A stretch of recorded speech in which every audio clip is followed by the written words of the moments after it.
AT&T Fiber. AT&T Fiber, AT&T Fiber, AT&T Fiber. What speeds do I need with AT&T Fiber, Gus? Well, let's talk about it for a second because bandwidth is important, all right?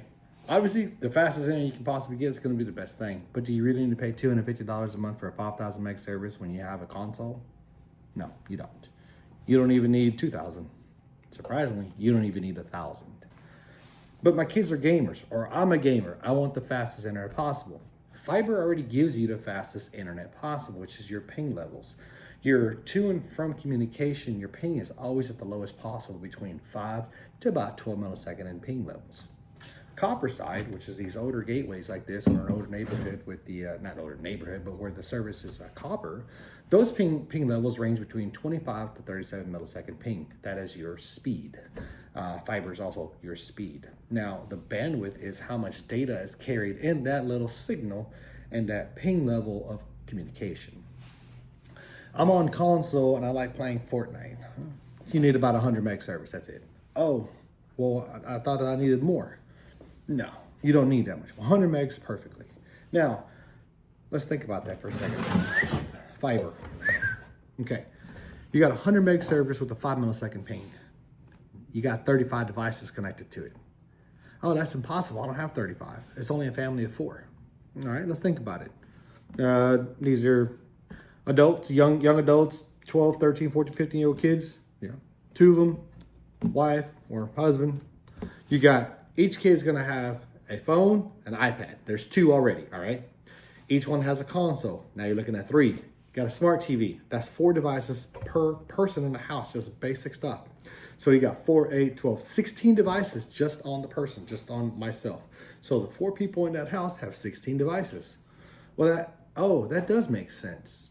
I also have security cameras in the house. You got a Ring setup, right? Yeah, you got a front door camera. Okay, there's number 17. I also have a spotlight camera in the back that's a Ring system. Okay, there's 18 devices. Oh wow, I did not think about that.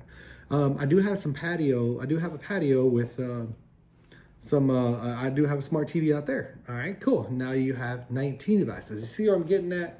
At that point in time, when you start putting that many devices on the account, on your service, you're gonna need more than just 100 meg service. You're gonna need 300 meg service. But you don't need it for gaming. You don't need it for business. You need that amount of bandwidth for the devices connected to it. All right, let's say you're a gamer. Let's go back to the gaming side, okay? Because that is the one thing that I see a lot of troubleshooting on. Oh, my son's a gamer, my daughter's a gamer, and they need the fastest internet possible. For gaming, you only need whatever the bandwidth is pushing. So simple. A simple thing is, while they're gaming, they're only using about 20, 25 megabytes a second max, and that's on a 4K, 200 frame second, 200 FPS monitor. They have a PlayStation 5 and a regular TV. So you're still on 4K, but you're not gonna be pushing that much. Now, let's go back to that, because you're probably like, hold on a second. Yes, the new Call of Duty game is almost 200 gigabytes in size. At that point in time, the most bandwidth you can get to your console or to your computer is gonna be necessary so you can download at the maximum speed. All right, let's say you go on your PlayStation 5 and the maximum speed is about 500 megabytes per second, all right? Because that's what it caps out at. Now, the PSN may not download at that speed. You may be only getting 150, 200 megabytes a second per download, right? That is where that important numbers feed. While you're gaming, you don't need that much internet. While you're downloading, yes, you do. While you're sending information, yes, you do. Let's say you run a business from home where you take a roofer. A friend of mine's a roofer. He does the video drone and everything like that, right? So he takes tons and tons of videos and he sends it to a file, to his insurance claimer and all that stuff. He'll send 15, 30 gigabytes of file. At that point in time, you need the fastest internet possible, the most bandwidth sending. So a 500 by 500 or 1,000 by 1,000 is important. You have an older PC, an older computer or laptop or something like that, right? And you're only seeing about 97 megabytes a second, but you're paying for the 1,000. Your computer is capped at 100 because it has a 10100 card.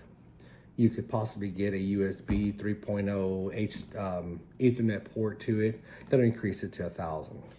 You also need a good Cat 5e or better cable to read those high-end speeds. All the internet is very confusing now because there's so much.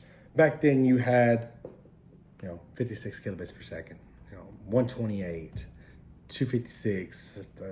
I forget what it is from there. 768K, 1 meg, 3 meg, 5 meg, 6 meg, 10 meg, 12 meg, 18 meg, 24 meg, 25 meg, 45, 50 meg, 75, 100 meg profiles. And then your upstream wasn't too important because nobody was really sending that much information until the whole COVID thing hit. Now, this video is just basically for what speeds do I need. I'm going a little bit extra on this stuff. But what speeds do you need? Simple 300 by 300 is just fine. Now, if you want to do a little bit faster than that, you can because of your devices you have at your house or all that good stuff.